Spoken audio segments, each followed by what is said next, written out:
هكذا يعيش الأمير حمزة حياته. هل تتذكرون كيف اعتقل الملك عبد الله شقيقه الأمير حمزة؟ الأمير حمزة بن الحسين هو الابن الأصغر للملكة الأردنية الأسطورية، وهو محبوب من قبل جميع الناس. كان أكثر العرسان رغبة في المملكة، وكان وليا للعهد، لكنه خسر كل شيء. بدلا من التاج واجه انهيار حياته الشخصية، وفقد لقبه والعزلة التامة عن العالم الخارجي.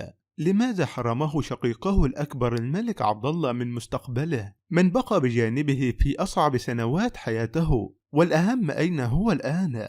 الملك الحسين بن طلال حكم الأردن لما يقارب من 50 سنة. كان الملك حسين إنسانا عائليا، تزوج 4 زوجات، كما أنجب 11 طفلا، ولكل منهما قصة مختلفة. وكانت زوجته الرابعة الأمريكية ليزا حلبية تحتل مكانة خاصة في حياته. بعد الزواج اعتنقت الإسلام وأصبحت الملكة نور. أنجبت 4 أبناء للملك الحسين، كان أكبرهم الأمير حمزة الأقرب إلى والده.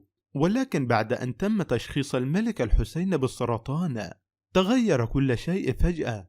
أثناء خضوعه للعلاج في الولايات المتحدة، بدأ الأمير حسن بتعيين رجاله في مناصب حساسة. هذا الأمر أثار قلق الملك، فقبل وفاته بأسبوعين فقط اتخذ قرارا مصيريا. أمر الملك بأن ينقل العرش إلى ابنه عبد الله، وأن يمنح لقب ولي العهد للأمير حمزة. هذا القرار كان يعتبر وصية ملك يحتضر، ولكن بعد سنوات قليلة قد تم تجاهل هذه الوصية. لماذا قام الملك عبد الله بإقصاء شقيقه الأمير حمزة؟ منذ طفولته كان الأمير حمزة يستعد بإخلاص لخدمة الوطن. درس في أرقى المدارس في إنجلترا، وتلقى تدريبا عسكريا في أكاديمية ساند هيرست، ونال شهادة في جامعة هاردفورد. وبعد حصوله على لقب ولي العهد، أصبح أيضا من أكثر العرسان طلبا في عمر 23 سنة. تزوج من ابنة عمه الأميرة نور.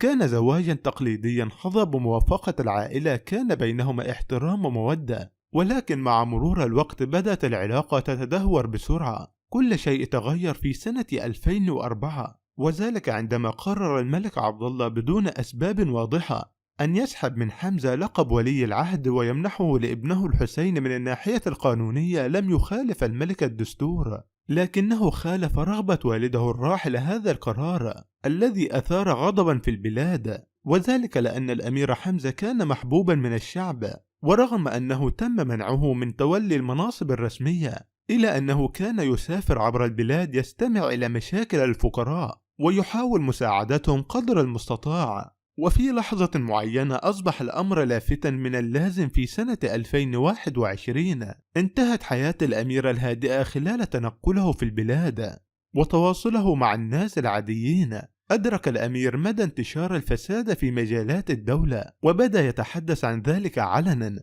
الناس البسطاء كانوا يدعمونه، لكن كلامه أقلق السلطات.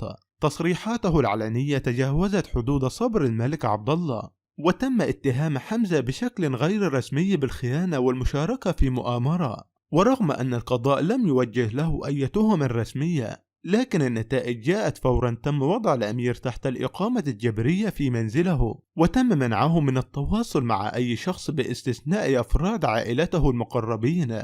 ومع ذلك وجد حمزة طريقة ليسمع صوته. تمكن الأمير من إرسال فيديو تحدث فيه عن إخلاصه للشعب، اتهم فيه قادة الدولة بقمع من يعارضهما. تم بث الخطاب على قناة BBC، أثار ضجة كبيرة في العالم. تطورت الأمور لدرجة أنها كادت تنتهي بمأساة غير متوقعة. الذي أنقذه من هذا المصير كان عمه حسن وزوجته الوفية بسمة. تدخل عمه كوسيط بين الأخوين، أقنع الملك عبد الله بعدم تصعيد الأمور والبحث عن حل وسط. أما زوجته بسمة فأقنعته هو بالتراجع عن المواجهة وكتابة رسالة تصالحية لأخيها. ورغم أن الإقامة الجبرية رفعت رسميا، إلا أن الأمير بقى سجينا داخل بيته. بعد مرور عام بالضبط على الخلافة، قام حمزة بخطوة مفاجئة، تنازل رسميا عن لقب الأمير، ومنذ ذلك الحين يعيش في عزلة تامة. لا يسمح له بمغادرة المنزل ولا باستخدام الهاتف أو الإنترنت. لا يمكنه التواصل مع أصدقائه أو إجراءات مقابلات أو المشاركة في الحياة العامة.